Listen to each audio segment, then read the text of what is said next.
Welcome back to my channel.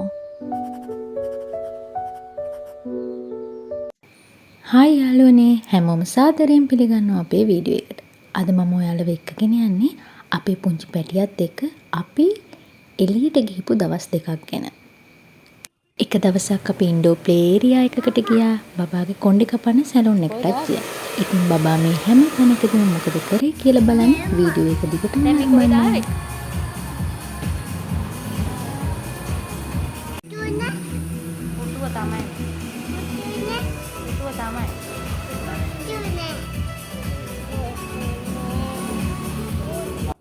ඉතින් අපි salon එකට යද්දී එක්කෙනෙක්ගේ කොණ්ඩේ කපනවා. ඊට පස්සේ තාත්තගේ හෙයා කට් එක කරාට පස්සේ තමයි අපේ පුතාගේ ටර්න් එක ආවේ. මේ එතකන් එයාට එක තැනක වාඩි වෙලා ඉන්න බැරුව දඟලන හැටි තමයි ඔයාලට මේ පේන්නේ. පුංචි වයසට උම තමයි නේද? ඔයාලගේ බබාලා සැලොන් එකට ගියාම මේ වගේද?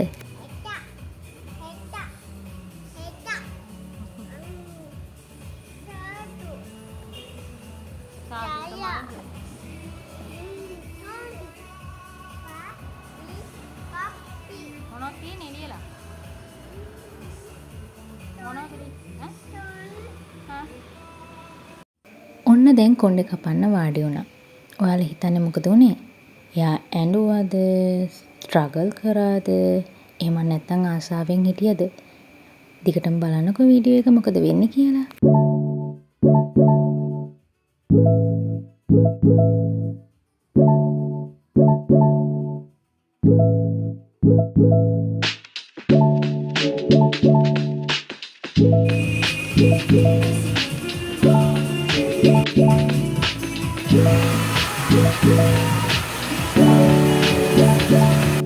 කියන්න සතුටුයි එයා අදත් හරි ආසාවෙන් එයාගේ හෙයා කට් එක කරනකම් වාඩි වෙලා ඉඳියා. ඔන්න අපි ඊළඟට ඔයාලව එක්කගෙන යන්නේ ඉන්ඩෝ ප්ලේ ඒරියා එකකට. මේක ගාල්ල අලුතින්ම ඕපන් කරපු ඉන්ඩෝ ප්ලේ ඒරියා එකක්. අවුවැස්ස ප්‍රශ්නයක් නැද බබාලා වෙනිට ආසිය සෙල්ලම් කරන්න පුළුවන් තැනක් තමයි මේක. ඉතින් බලන්නකෝ එයා ආසාවෙන් සෙල්ලම් කරන විදිය. හැබැයි මීට කලින් ගාල්ලේ ගිහපු ඉන්ඩෝ ප්ලේ ඒරියා එකට වැඩිය නම් ස්පේස් එක අතින් පොඩි. ඒ වගේම ඇක්ටිවිටීස් සමහර දේවල් වෙනස්. ඇත්තටම කිව්වොත් මගේ පුතා දවස් සිත්සෙම ගෙදර ඉන්නේ මාත් එක්ක විතරයි. එයාගේ තාත්තා හවසට වැඩ ඇරිලා ආවම තමයි පුතාට සෙල්ලම් කරන්න කෙනෙක් ඉන්නේ. එතකන් ඉතින් මෙයා මාත් එක්කම තමයි. අනික අපි ඉන්නේ උඩ තට්ටුවක. හින්දා බබාට නිදහසේ දුවලා පැනලා සෙල්ලම් කරන්න එලිමහන් ඉඩක් අපේ ගෙදර නැහැ.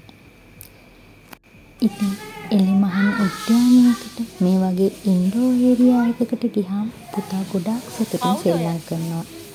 ඒ වගේම තමයි තනියම අම්මා එක්ක විතරක් හැදෙන බබෙක්ට මේ වගේ තැනකට ගියාම එයාගේ වයසේ බබාලා වගේම අයියලා අක්කලා එක්ක හරි හරියට සෙල්ලම් කරන්න, සෙල්ලම් වල ෂෙයා කරගන්න පුරුදු වෙනවා. මේ වගේ වෙලාවට එයාගේ මූණේ තියෙන සතුට දැක්කම අම්මා කෙනෙක් විදියට මගේ හිතටත් මාරම සැනසීමක් දැනෙනවා. ඔයාලත් මේ වගේ එපාර්ට්මන්ට් හෝ උඩට්ටු වල බබාලත් එක්ක ඉන්න අම්මලා නම් මං කියන දේ ඔයාලට හොඳටම තේරෙනවා ඇති.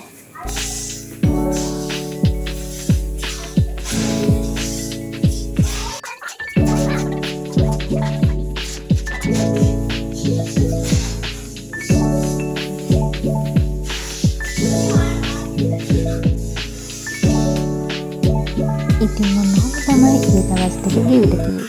වීඩියෝ එක ලස්සන නම් ලයික් එකක් දාලා තව කෙනෙක්ට බලන්න ෂෙයා කරන්න. අපි සබ්ස්ක්‍රයිබ් කරන්නත් අමතක කරන්න එපා. ගිහින් එන්න. බයි.